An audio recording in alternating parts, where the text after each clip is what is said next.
कोणाकोणाला आवडतो मस्त असा चटपटीत उत्तप्पा.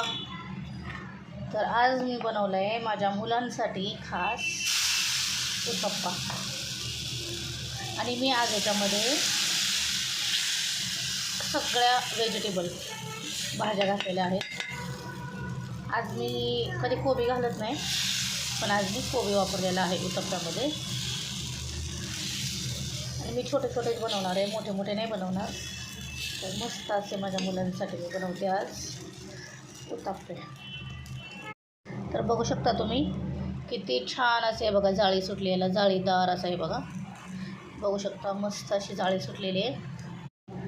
आपण आता याला असं वरच्या साईडने तेल लावून घेणार आहे, कारण हे पूर्ण असं वापरून झालेलं आहे. आणि आता आपण याची करणार आहे पलटी. तर तुम्ही आता बघू शकता हे बघा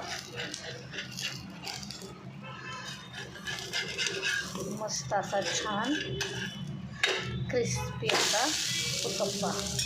बघा किती छान कलर आला आहे, मस्त असा भन्नाट खरपूस छान असा कलर आलेला आहे. तर मी आता साईडने तेल सोडून घेतले, आपण दुसरी बाजू भाजून घेणार आहे.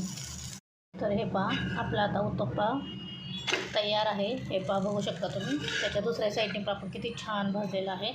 तर आत्ता आपण उत्तप्प्याबरोबर खायला केलेली आहे हिरवी चटणी आणि आपला मस्त असा उत्तप्पा. तर तुम्ही याच्यावर टमॅटो सॉस पण खाऊ शकता, पण माझ्या मुलांना टमॅटो सॉस आवडत नाही, त्याच्यामुळं जे आपण इडलीला चटणी बनवतो त्या टाईपनी चटणी बनवली आहे आणि उत्तप्पा.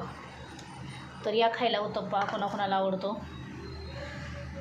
मस्त असा माझ्या मुलांसाठी नाश्ता बनवला आहे. चला बाय.